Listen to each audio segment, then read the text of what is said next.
네, 인생에서 꼭 만나야 할 사람이라는 제목으로 사무엘상 강해 다시 시작합니다. 14번째 시간입니다. 드디어 청년 사울이 선지자 사무엘을 만나는 장면입니다. 15절을 제가 다시 읽어보면 사울이 오기 전날에 여호와께서 사무엘에게 알게 하여 이르시되, 사울을 만나기 딱 하루 전날 하나님께서 그에게 만날 것을 알려주셨다는 거예요. 21세기는 정보화 시대, 정보전의 시대입니다. 대학 입시도 전형이 얼마나 다양해졌는지 좋은 정보, 정확한 정보 이거 알아내기 위해서 학부모들마다 치열하게 경쟁합니다. 챗 GPT가 서비스를 시작하면서 정보 집약의 AI 인공지능이 언어 기능까지 탑재를 해서 사람들에게 굉장히 매력적으로 다가옵니다. 또 미국의 AI 반도체 기업인 엔비디아가 지금은 뭐 전 세계 주가 시장에서 최고를 찍고 있죠. 정보에 뒤처지면 인생이 뒤처질 수밖에 없다. 그런 시대로 가고 있어요. 자, 그런데 이런 정보전은 현대 사회에만 있는 것이 아니라 고대 사회도 여전히 적용됐습니다. 그래서 상당히 많은 왕들과 지도자들은 지략가들과 지식인들을 자신의 참모로 두는 경우가 많았죠. 자, 그러나 우리가 영적 관점에서 놓고 보면 하나님은 모든 정보를 갖고 계신 분입니다. 그리고 더 중요한 것은 그런데 그 하나님이 선하신 분이라는 거예요. 여러분, 정보화 사회로 가는 이 시대가 가장 큰 리스크가 뭔지 아세요? 정보에는 윤리 도덕이 없다는 거예요. 누가 그 정보를 갖느냐에 따라 세상은 굉장히 위태로워질 수 있다는 거예요. 그런데 하나님은 모든 정보를 갖고 계신 그분이 궁극적인 선을 이루시는 분이시다. 오늘 본문의 15절에 하나님께서 사무엘에게 알게 하여 이르시되, 근데 그 알게 하여가 히브리 문장에는 뭐라고 써 있냐면 귀에 대고 말씀하셨다, 이렇게 돼 있어요. 재밌죠? 물질 세계에서 정보가 중요하다면 영적인 세계에서 정보는 얼마나 더 중요하겠는가? 여러분은 하나님의 음성을 듣고 있는가? 조이 도슨이 하나님의 음성을 듣는 삶이라는 책을 썼어요. 이 분야의 매뉴얼이 될 만한 책입니다. 평생에 하나님 음성 듣기를 하고 전 세계를 다니며 강의를 하신 분이에요. 그녀가 챕터 1에 보면 하나님, 제가 하나님의 음성을 듣고 싶습니다. 제게 말씀해 주시면 큰 일이든 작은 일이든 제가 다 순종하겠습니다. 그날로부터 그가 하나님의 음성을 듣기 시작했다. 그리고 첫 시작이 굉장히 재밌는 얘기인데, 여러분, 우리는 뭐 하나님 음성 듣기 뭐 굉장히 큰 것만 생각하잖아요. 그녀가 아끼던 만년필을 잃어버린 적이 있어요. 온 집안을 샅샅이 다 뒤진 거예요. 이방 저방 뒤져보고 거실도 부었고 아무 데도 없는 거예요. 그래서 어쩔 수 없이 이제 거실 한가운데 서서 하나님, 제 만년필이 어디 있나요? 그랬더니 화장실 그러시더래요. 그래서 화장실에 내가 만년필을 둘 리가 없는데, 그 화장실에 가봤더니 화장실에 떨어뜨려 놓은 거예요. 저는 중학교 3학년 때 하나님을 제 인생의 최저점에서 인격적으로 만나면서 이 기록된 말씀을 통해 하나님의 음성을 확신하게 됐고, 그리고 인생의 중요한 때마다 하나님께서 하나님 뜻을 알려주셨어요. 그러다가 이 책을 읽게 됐고, 30대 초반에 온누리교회 사역을 할 때였는데 그 한 해의 마지막 시기였습니다. 12월 달에 그 이듬해 그 후년에 기획을 하기 위해서 온누리교회 기획 담당하는 4명의 목사님 모여서 회의를 하고 있었어요. 근데 월요일이어서 아무도 출근을 안 하고 저희끼리 이제 방에서 회의하고 있는데 갑자기 지나가다 하영조 목사님 문을 열고 들어오셔서 뭐해? 내년 기획합니다. 앉으시더니 그럼 내가 전에 나눠줬던 매트릭스 문건을 갖고 와봐. 매트릭스에 관한 이 설명한 문건이 있었거든요. 근데 온누리교회가 온난리교회라는 별명이 있어요. 그냥 하루에도 뭐 기획서가 굉장히 많이 나오거든요. 그러니까 한 달 전에 주셨던 문서가 있을 리가 만무하죠. 아무도 없었어요. 없는데요. 4명 중에 제일 나이가 어린 저한테 비서실 가서 문건을 가져오라고 하셨어요. 제가 비서실에 들어가서 4명의 책상을 다 뒤졌는데 없어요. 한 달 전 문건인데 없죠. 그래서 돌아 나오면서 이제 목사님 없습니다 이렇게 얘기를 해야 되니까, 근데 문간에 딱 서갖고 만년필이 생각난 거예요. 하나님, 이 매트릭스 문건이 어디 있습니까? 프린터. 그러시더라고요. 육성으로 들린 게 아니라 영이신 하나님 제게 알려주신 거예요. 그래서 제가 이상하다. 비서실 프린터는 이면지를 사용하지 않는데 그러면서 돌아서서 레이저 프린터기 이제 대형으로 있는데 갔어요. 그런데 그 프린터기가 바로 벽에 붙어 있는데 그 사이가 한 2, 3cm 벌어져 있는 거예요. 그리고는 거기에 문서들이 껴 있더라고요. 꺼내 보니까 전부 매트릭스 문건이에요. 제가 프린터에 가보지 않았다면 그걸 못 찾았겠죠. 그래서 저는 이제 그 얘기는 하지 않고 갖다 드렸죠. 저는 여러분이 인생의 큰일뿐만 아니라 인생의 매우 세밀한 상황에서도 하나님의 음성 듣기를 사모하시기 바랍니다. 첫 번째, 기록된 하나님의 말씀을 들으세요. 아니, 말씀을 읽지 말씀을 듣는 것이냐, 설교를 들으라는 얘기 아니에요. 성경 말씀을 읽는 적극적 행위에서 하나님의 음성에 귀를 기울이는 수동적 행위로 전환을 하시라는 거예요. 주여 말씀하옵소서, 주의 종이 듣겠나이다.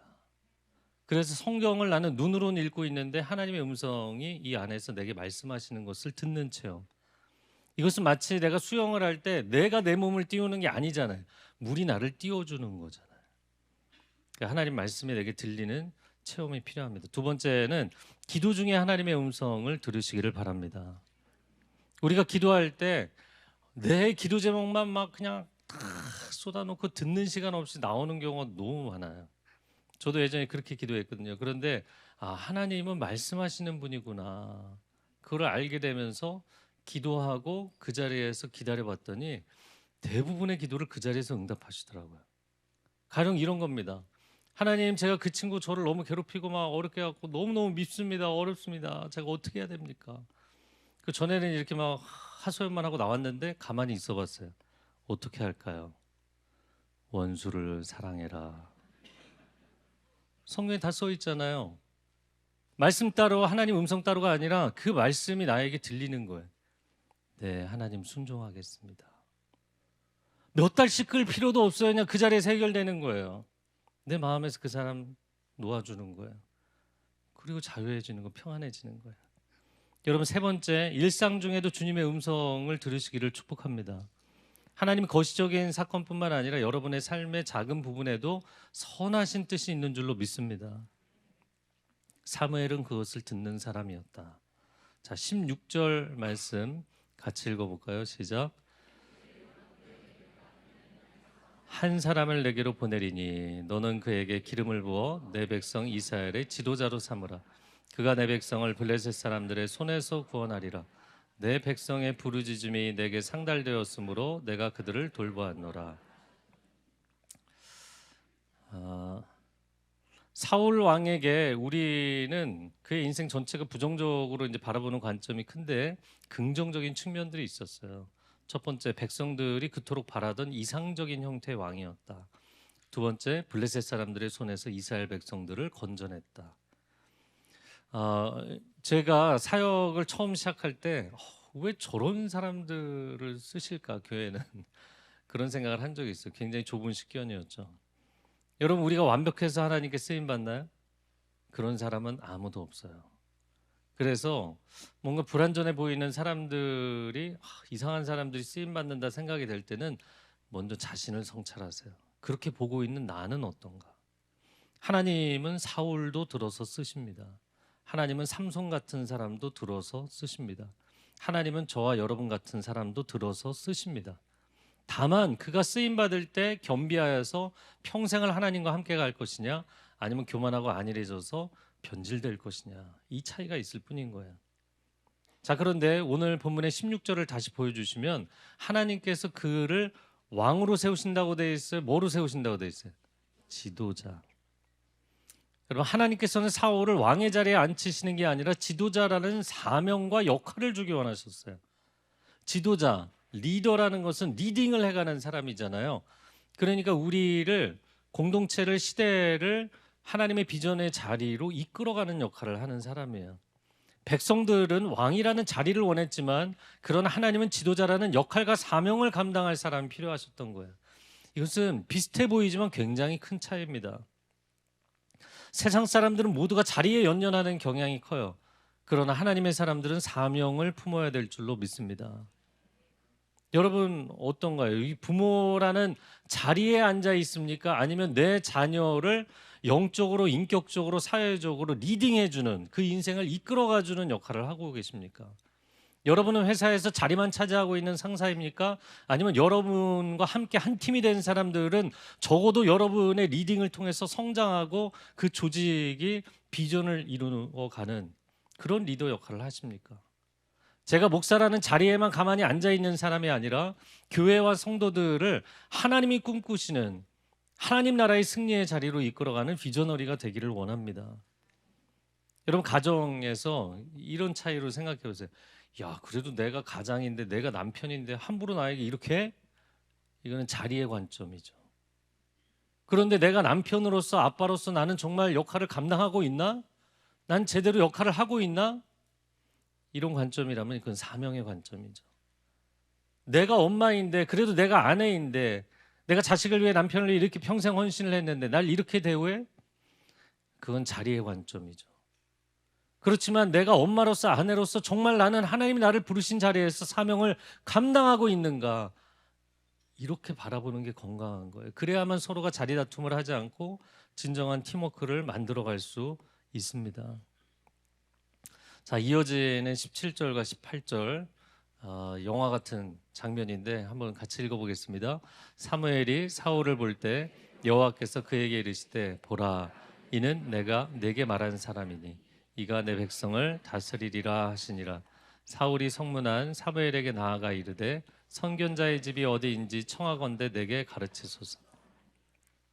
자, 이 장면을 잘 보세요. 이게 사무엘은 성 안에 자기 집에서 산당으로 가는 길이고, 지금 사울은 성문으로 들어가서 가다가 사무엘을 서로 마주 다가오면서 만나는 장면이에요.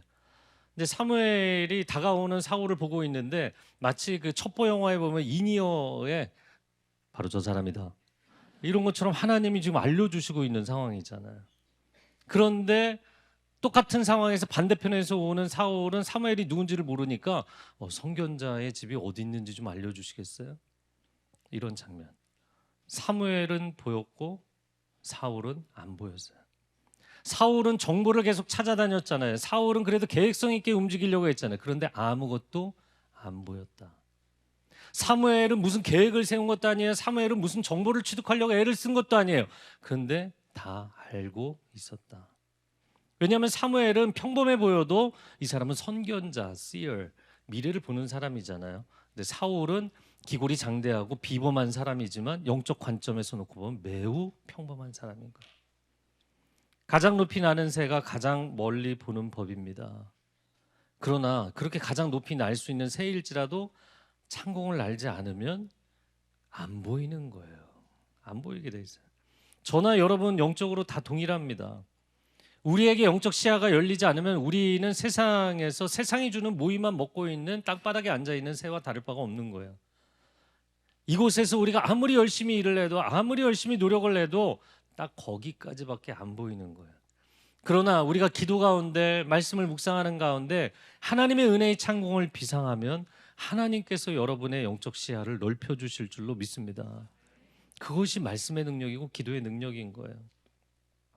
사울과 사무엘의 인생을 비교해 보면 사울은 아버지에게 충성을 다하고 싶었고 아들로서의 역할을 다하고 싶었잖아요. 그러나 아무리 노력해도 인간의 노력에는 한계가 있다고요. 그러니까 노력은 하는데 산을 뱅글뱅글 돌고 제자리 걸음을 하는 인생일 뿐인 거죠. 그러나 사무엘의 인생은 위로부터의 하나님의 부르심을 받고 따라가다 보니까 인생의 매 순간마다 하나님이 다 알려주시는 거예요. 어디로 가야 되는지, 무엇을 해야 되는지, 누구를 만나야 되는지. 여러분, 차원이 다른 인생이었어요. 물론 사울같이 앞이 보이지 않는 사람이 사무엘과 같은 멘토를 만난다면 이게 해결이 되는 거죠. 그 다음에는 보이는 사람을 만났으니까. 그래서 많은 사람들이 탁월한 책사를 두고 싶어 하는 거예요. 저는 오늘 이 장면이 사울의 인생에서 그래서 참 중요한 장면이다. 여러분, 그런데 내가 어떤 지략가를 만나는 것이 아니라 내 자신이, 나 자신이 이게 정치 판도도 보이고 막 사업의 판도도 보이고 경제가 흘러갈 트렌드도 보이고 이렇다면은 인생이 다 잘 풀릴까요? 제가 어제 온갖 그 역사의 지략가들과 모사들과 막 이런 거 다 찾아보고 성경도 연구해 봤는데, 이 다윗 시대에 그의 말은 하나님의 말처럼 여겼다, 이런 최고의 모략가가 있었어요. 그가 아히도벨이었어요. 근데 그 아히도벨이 반란 모의에 가담했다가 자살로 생을 마감하게 됩니다. 너무나 똑똑했기 때문에 비극적인 결말을 맞이한 인생. 예수님의 12 제자 가운데 가장 똑똑한 사람이 누구였을 것 같아요? 가룟 유다였죠. 나머지는 예수님이 얘들아 끝나간다 알려줘도 몰랐잖아요. 유일하게 알아듣고 예수님 팔아넘기를 모의를 한 사람, 모략가 중에 한 사람이었던 가룟 유다가 자살로 생을 마감합니다. 너무 똑똑했기 때문에 비극적인 최후를 맞이한 사람. 인간의 정보, 인간의 지략, 인간의 지식에는 한계가 있나요, 없나요? 있어요. 여러분, 그래서 수많은 지략가들이 자신의 지략이 통하지 않을 때 비극적인 결말을 스스로 선택하는 경우가 많아요. 이거 뭐하고 똑같냐면 자수성가해서 막 사업을 일으키는 노력형 사업가들 있잖아요. 이 불가능은 없다 그러고 막 밀어붙였는데 갑자기 부도가 나는 순간 자살로 생을 마감하는 사업가들이 있더라고요. 왜? 노력해서 안 되는 게 없었는데 어느 날 그게 안 되는 거예요. 그럴 때 비참한 최후를 맞이합니다. 여러분, 인간의 노력, 인간의 지략, 이것에는 반드시 한계가 있어요. 그러나 하나님의 지혜와 하나님의 능력에는 한계가 없는 줄로 믿습니다. 이어지는 19절과 20절 같이 읽어보겠습니다.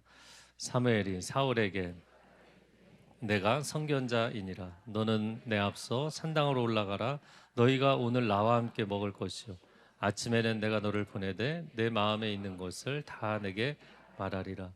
사흘 전에 이른 내 암나기들을 염려하지 말라. 찾았느니라. 온 이스라엘이 사모하는 자가 누구냐? 너와 내 아버지의 온 집이 아니냐. 사무엘이 사울에게 내가 선견자다. 오늘 산당에 올라가서 같이 식사하자. 내일 아침에 다 알려주겠다. 암나기들은 걱정하지 마라. 네, 걱정하지 마시기 바랍니다. 걱정하지 마라. 온 이스라엘이 너와 내 집을 사모한다. 이렇게 얘기를 해줬어요. 사울의 인생을 묵상을 해보면 그의 인생에서 가장 빛났던 순간은 왕으로 즉위하는 순간이 아니라 저는 이 순간이라고 봅니다. 전도 유망한 청년이 시대의 영적 멘토인 사무엘을 만나는 딱 이 순간, 그때 이 두 사람의 가능성이 딱 만나서 스파크가 나는 장면이에요. 여러분, 2025년 하나님께서 여러분과 여러분의 자녀들에게 만남의 복을 주시기를 바랍니다. 좋은 교회를 만나고 좋은 목회자를 만나시기를 바라고, 여러분과 여러분의 자녀들이 좋은 스승, 좋은 친구들을 만나시기를 바라고, 좋은 배우자, 좋은 동역자를 만나시기를 바랍니다. 친구 따라 강남 간다 이렇게 얘기하는 거잖아요. 좋은 만남은 우리의 인생을 좋은 길로 인도해 주거든요. 역사적으로 몇 가지 예를 들면 삼국시대 총나라의 유비는 제갈공명이라는 지략가를 얻었기 때문에 적벽대전에서 조나라의 군대, 조조의 군대를 이긴 거죠. 그리스 이타카의 왕이었던 오디세이 잘 아시죠? 멘토라는 친구가 있었기 때문에 트로이 원정길에 오를 때 자신의 아들 텔레마코스를 맡길 수가 있었죠. 헬라 제국의 전설적인 위대한 정복자라고 여겨지는 알렉산더, 그에게는 스승이 한 사람이 있었는데 스승이 누구였어요? 아리스토텔레스였어요. 그래서 단순히 땅 따먹게 하는 정복자로 끝난 것이 아니라 헬라 문명과 사상이 얼마나 놀라운 것인지를 깊이 깨우치고 문명의 전달자가 되었죠. 이스라엘의 초대 왕이었던 사울에게는 오늘 이 장면을 보면 대선지 사무엘을 만나게 됩니다. 그리고 하나님의 인도하심을 받게 돼요. 여러분, 이런 기회가 누구에게나 찾아오는 게 아니잖아요. 이 기회는 정말 놀라운 기회였다고요. 다만 이 만남의 복이 여기서 끝나면 안 되고 그 사람이 갖고 있는 최고의 블레싱을 내가 받아낼 수 있느냐, 이게 중요한 것이에요. 여러분, 선지 사무엘을 만났어요. 앞이 보이지 않던 사람이 이제 앞이 보이게 됐어요. 그러면 놀라운 축복이지만 그것으로 끝날 게 아니라 그 사무엘의 하나님을 만났어야 되는 거예요. 사무엘을 만나고 끝나는 것이 아니라 사무엘의 하나님을 만났어야 되는 거예요. 근데 안타깝게도 사울은 거기까지 가지를 못했죠. 21절 사울이 뭐라고 대답을 했는가 읽어보겠습니다. 나는 이스라엘 지파의 가장 작은 지파 베냐민 사람이 아니니까 또 나의 가족은 베냐민 지파 모든 가족 중에 가장 미약하지 아니하니까 당신이 어찌하여 내게 이같이 말씀하시니. 사울이 굉장히 겸손하게 제일 작은 지파 제일 미약한 가족이다. 그럼 사울이 왜 이렇게 대답을 했을까요? 첫 번째, 가장 작은 지파라는 게 사실이었기 때문에. 여러분, 사람이 교만하거나 절망하면 인지의 왜곡 현상이 나타나요. 그래서 적어도 이때는 정상이었다. 두 번째, 그리고 이 당시에 처음에 시작할 때 사울은 적어도 겸손의 미덕이 있었나요, 없었나요? 네, 좋은 사람이었어요. 있었다고요. 자, 이어지는 내용은 제가 설명을 드리겠는데 사무엘이 사울을 데리고 산당에 올라가서 함께 식사를 합니다. 초청한 사람이 한 30명 정도 되는데 젊은 사울을 제일 상석에 앉혀놓고 요리인을 불렀다. 여러분, 산당에 제사를 지내고 화목제물에서 제주의 몫을 가져온 거니까 레위인이었던 것 같아요. 요리인이라는 거는 레위인이 맡겨둔 넓적다리를 갖고 왔다. 이 넓적다리가 중요한 것은 레위기서를 보면 화목제물의 목 중에 제사장의 몫이 넓적다리예요.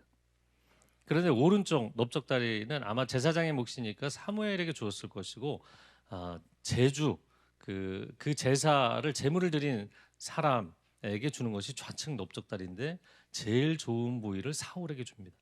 그가 왕이 될 것을 알고 그에게 최고의 대우를 해준 것이었어요.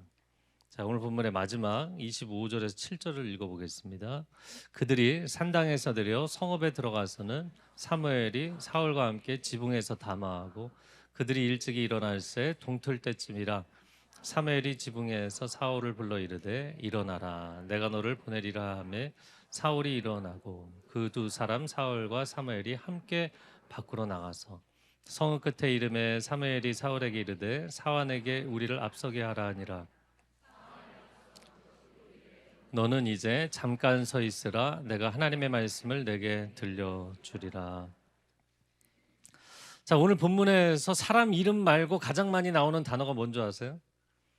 아마 찾기 쉽지 않을 거예요. 함께라는 단어예요. 함께. 함께 식사했고 함께 밤새 쏟아지는 별빛 아래에서 지붕에 앉아서 대화를 나누었고 함께 시간을 보냈어요. 여러분, 이 두 사람이 함께 만났다는 것이 얼마나 놀라운 사건인지 모르겠어요. 여러분, 누구와 함께 할 것인가? 교제의 식탁이 중요하잖아요. 세계 최고의 투자가라고 여겨지는 워렌 버핏과의 런치타임. 이게 2000년부터 판매하기 시작했더라고요. 2000년에는 25,000달러였는데 한 끼.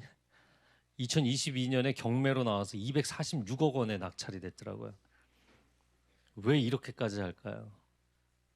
누구를 만나느냐에 따라서 내 인생이 달라질 수 있다. 이걸 아는 거예요. 나무는 열매로 알아보는 법이고 인생은 그 친구로 알아보는 법이다. 지금 나는 누구와 함께 인생의 길을 가고 있는가? 여러분이 가장 많이 함께 식사를 하고 가장 많이 대화하고 여러분이 함께 신앙생활하는 그는 누구인가? 여러분이 여러분의 인생의 미래를 함께 꿈꾸고 이야기하고 나누는 그는 누구인가? 저는 사울이라는 청년이, 이 전도 유망한 청년이 사무엘을 딱 만나잖아요. 이 장면이 마치 사울의 인생에 봄날의 훈풍이 불어오는 것 같아요. 와, 참 좋은 때다. 사울의 가능성을 격려해주고 사울의 집안을 축복해주고 많은 사람들 앞에서 젊은 사울을 가장 높은 자리에 존귀하게 세워주고 그를 격려해주고 그를 지지해주잖아요. 그리고 무엇보다도 하나님의 말씀을 그에게 들려주잖아요. 이보다 좋은 일, 이보다 영광스러운 일이 어디 있겠어요? 그런데 결국에는 우리가 이 이야기의 엔딩을 알지만 사무엘이 사울을 떠나게 돼요. 이유는 뭐였나요? 사울이 잘못을 많이 해서? 아니에요. 잘못이 없는 사람이 어디 있겠어요? 사무엘의 조언을 더 이상 듣지 않았기 때문이에요. 하나님이 사무엘을 사울의 조언자로 옆에 두셨잖아요. 근데 조언을 했는데 조언을 안 들어요. 조언자의 역할과 의미와 사명이 무의미해지잖아요. 그래서 떠나게 됩니다. 여러분, 사울은 사무엘의 존재가 그저 봄날의 단비 정도로 생각했는지 모르지만 떠나고 나서야 그가 생명수라는 것을 알게 되죠. 떠나고 나서 생명수가 차단이 돼 끊겨버린 거예요. 여러분, 인생도 이 관계 이별을 통해서 이런 걸 뒤늦게 깨닫는 사람들이 있잖아요. 때로 내게 빛이 되어주던 어떤 사람이 떠난 뒤에 어둠 가운데 그냥 확 들어가는 사람들이 있어요. 그제야 그 사람의 존재감이 촛불 하나 정도가 아니라 빛의 원천이었구나, 이거를 뒤늦게 깨닫는 거예요. 때로 내게 무게중심을 잡아주던 공동체 생활을 하다가 그 공동체를 떠나고 난 뒤에 하염없이 흔들리는 분들이 계세요. 그 공동체가 내게 그냥 무게감만 주었던 것이 아니라 내 인생의 근간이었구나, 이걸 뒤늦게 깨닫는 거예요. 제가 처음 밴쿠버를 2005년도에 갔을 때 혼자 하루는 식당에 식사를 하러 갔어요. 근데 아주머니 한 분이 열심히 서빙을 하시더라고요. 그래서 제가 아주머니하고 이야기를 나누게 됐는데, 이분이 한국에서는 한 중형 교회에서 전도왕을 하셨더라고요. 전도를 정말 많이 하신 분이더라고요. 근데 밴쿠버에 와서 교회를 안 다니고 있습니다. 밴쿠버에 온 지 굉장히 오랜 시간이 지났는데도 전혀 신앙생활을 안 하고 계시더라고요. 여러분, 너무 급격한 쇠락 아닌가요? 내가 온누리교회라든지 순복음교회라든지 좋은 교회들 있잖아요. 좋은 교회들을 다니다 보면 내 신앙이 덩달아 좋은 것으로 착각하는 사람들이 굉장히 많아요. 사실은 묻어가고 있는 사람들이 상당히 많거든요. 과연 나 홀로 떨어져 나와 있어도 여전히 성령 충만할 수 있는가? 광야 한가운데 들어가도 망망대 한가운데 있을지라도 여전히 은혜 충만할 수 있는가? 내게 빛이 되어주던 사람, 내게 힘이 되어주던 공동체, 여러분 만나고 나면 물론 봄 햇살이 내리쬐는 것 같고 봄날에 훈풍이 부는 것 같지만 그걸로 만족하시면 안 돼요. 거기서 본질을 찾으셔야 돼요. 그래야만 내 인생이 홀로 되었을 때 비로소 건강하게 홀로서기를 할 수 있기 때문에. 사울은 그게 안 됐던 거예요. 사울이 사무엘을 만났습니다. 그것은 놀라운 복이었습니다. 하지만 사무엘을 잃게 되자 인생의 모든 것을 잃게 됩니다. 왜 그럴까요? 사울이라는 사람은 하나님과 아무런 개인적 친밀감이 없었던 사람이에요. 사무엘이 사울에게 큰 의미가 있었던 것은 사무엘이 하나님과 친한 사람이었기 때문이잖아요. 그래서 사울은 사무엘을 통해서 하나님과 소통을 했던 거예요. 근데 사무엘이 사라지니까 하나님과 아무런 소통이 안 되는 거예요. 사무엘이 떠나니까 하나님도 떠나버리신 거예요. 세월이 갈수록 사울은 사무엘의 조언을 듣지 않습니다. 여러분, 여러분에게는 인생의 멘토가 있으신가요? 꼭 필요합니다. 나를 위기에서 건져주고 내가 실패하고 절망했을 때 나를 세워주고 나를 새로운 도전 앞에서 격려해주는 그런 사람이 여러분에게 있습니까? 제게는 저희 어머님이 그런 분이셨고, 그리고 온누리교회에 있을 때 하용조 목사님이 그런 분이셨고, 지금도 몇몇 선배 목사님들과 제 인생에 조언을 해주시는 성도님들이 계세요. 여러분, 세월이 갈수록 목회 여정이 지나갈수록 다 박수만 쳐주거든요. 근데 저에게 애정의 쓴소리를 해주시는 분들이 있어요.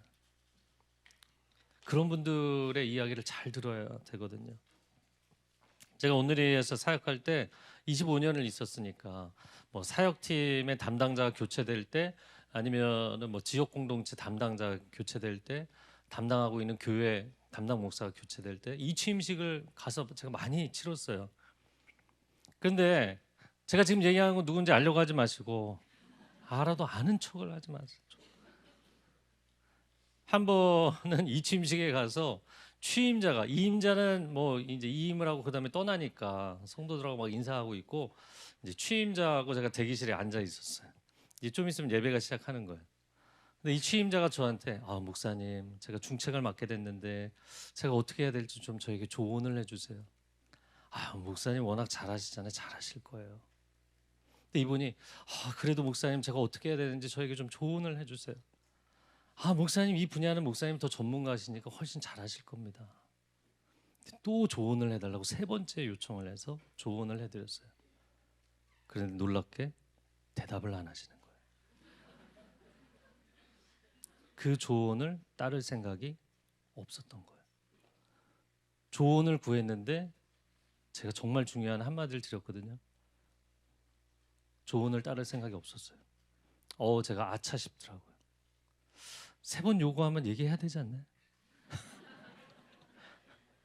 그리고 나서 제가 이 취임식을 하면서 이 취임 설교를 하면서 제가 이런 얘기를 했어요.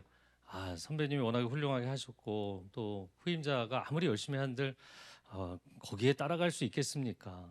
선배님은 한참 대선배셨기 때문에 예우 차원도 있고 이 겸손의 미덕 차원도 있고, 그런데 놀랍게도 이 목사님을 지지하는 한 그룹이 감히 우리 목사님한테 그런 얘기를 해? 이런 분위기를 딱 보이더라고요.